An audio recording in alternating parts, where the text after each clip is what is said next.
oh, you're not fighting this guy.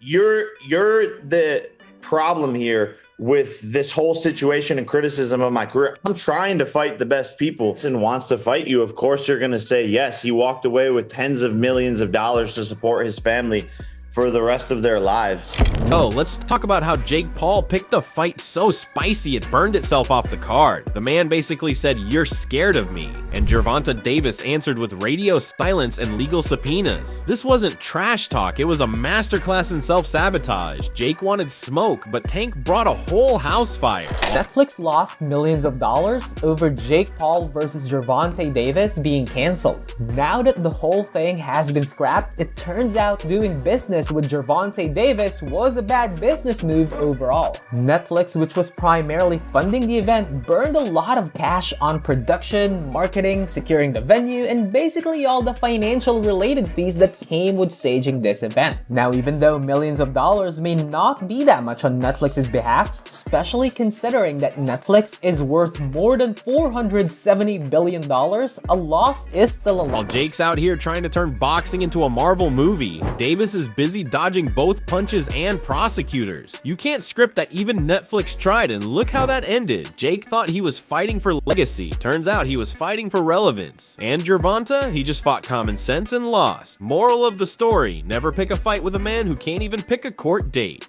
That Gervonta Davis was not going to just play to Jake Paul's rules. I still don't know exactly why this thing is falling apart, but it is falling apart bad. It is bursting at the seams. This should have never gotten started, but it did.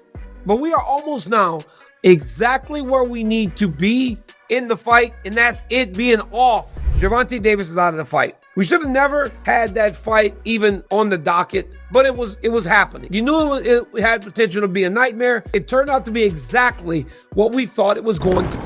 Netflix dropped millions like a rapper in a jewelry store and got ghosted harder than your ex on Red. Imagine greenlighting the fight of the century, and what you get instead is how to lose $40 million without throwing a punch. They built a whole cinematic universe around two guys who couldn't even share a ring. That's not sports, that's performance art. Someone at Netflix's finance department is probably crying into a spreadsheet right now, whispering, "At least Squid Game paid off." Look, when your boxing event ends up in the true crime section, it's time to reconsider your life choices. Given this, the search for a new Jake Paul opponent continues, with Andre Ward now being the newest name that's been added to the growing list of fighters being asked to step in and fight Jake Paul on short notice. This report comes from Mike Coppinger of Ring Magazine, who revealed that Jake Paul's team have approached Andre Ward this past weekend and inquired if he'd be interested and available as a possible replacement for Gervonta Davis, with Francis Ngannou and Nate Diaz also reportedly being given offers to step. Davis fumbled the bag, Paul fumbled the fight, and Netflix fumbled the plot. Pure poetry. Jake didn't just lose a fight, he lost his patience, his co-star, and probably a few brain cells from yelling on live. The man went live faster than his PR team could scream "don't," and roasted Davis like a Thanksgiving turkey. He said he's done making this fight work. Davis got to be the most stupidest boxer ever in the history of boxing, man. And I mean that, I mean that wholeheartedly, for real. Man, $40 million, think about that. $40 million down the drain. So he calls himself, he's about his money, right? He's about business. Are you truly about business? Are you? Because, dude, like, why are you getting in these sort of altercations, bro? Weeks before the fight, like, come on, man. Like, this has been his MO. That's the issue that I'm having, right? Which is code for, I just realized I'm arguing with a walking lawsuit. The crazy part, he's not even wrong. Gervonta's camp was chaos, delays, lawyers, drama. You'd get more structure from a toddler's Lego tower. And MVP, more like RP, rookie promotions. Yeah, y'all should have had a backup plan. You should have had a backup fighter. Yup. You live and you learn. Oh, absolutely. You live and you learn. You should have had a plan B, just in case this man, Tank Davis, don't show up. Yeah. That's what you should have done. Now you're looking like idiots. You know, I heard through the grapevine the joint wouldn't even say. But hey, Jake thrives in mess. He knows how to spin a disaster into clicks. If the fight didn't happen, no problem, the content sure did. He's the only guy who can lose millions and still win the algorithm. You gotta admire Jake's energy. One fight collapses, and he immediately starts shopping for replacements like it's Tinder for heavyweight egos. Andre Ward, Francis Ngannou, Nate Diaz. The man's basically asking, who wants to get rich and go viral? Jake's not mourning the fight, he's speed dating his next headline. The rumor mill's spinning harder than a Mayweather shoulder roll. And you just know half these names aren't even serious, it's marketing foreplay. Jake's hustle is unmatched. He turns public embarrassment into a recruitment ad. Forget fight night. This is date night with danger, and Jake's bringing the ring.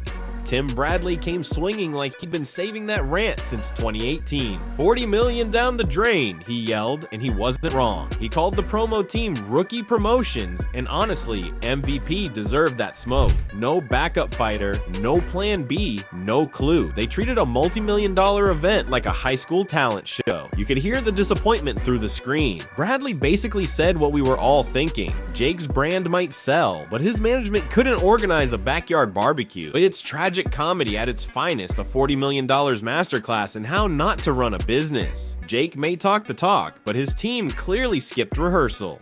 You'd think someone at Netflix or MVP would say, hey, what if Tank doesn't show? But nope, they went all in like amateurs at a poker table. Betting everything on one unpredictable fighter is like building a theme park around a single roller coaster and forgetting to check if it's bolted down. When Davis imploded, so did the event. The moral here? Never center your empire around a man with more court dates than press conferences. If this were a class on business mistakes, it'd be called How to Turn Hype into Bankruptcy 101. The only thing bigger than the loss was the ego that caused it. Clarissa Shields didn't just throw shade, she dropped a full eclipse. She said what everyone else was too polite to admit. We knew Gervonta had problems before the ink dried.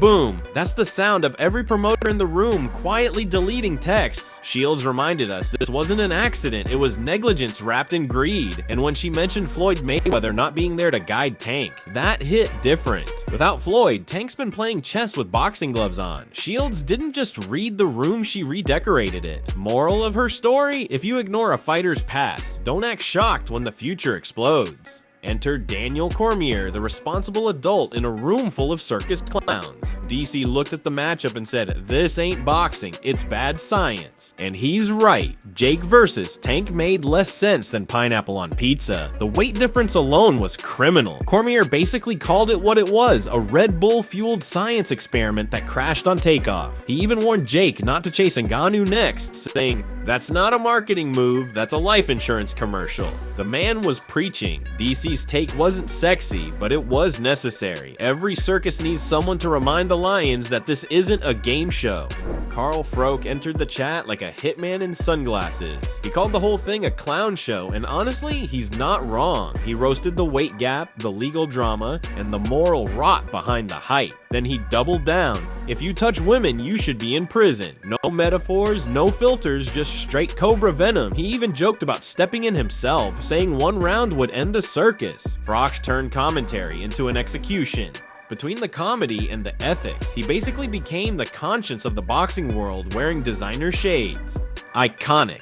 At the end of this saga, all that's left is smoke, memes, and broken dreams. The fight collapsed under the weight of its own hype. Davis lost the bag, Jake lost the event, and Netflix lost its patience. But here's the twist, Jake Paul still wins. The man's chaos is content. Even failure becomes fuel. Everyone else is counting losses. Jake's counting clicks. The boxing world might call it a disaster, but Jake calls it episode 1. And that's why he stays winning. Not because he's unbeatable in the ring, but because he's undefeated in attention. The circus might have burned down, but Jake's already selling tickets to the sequel.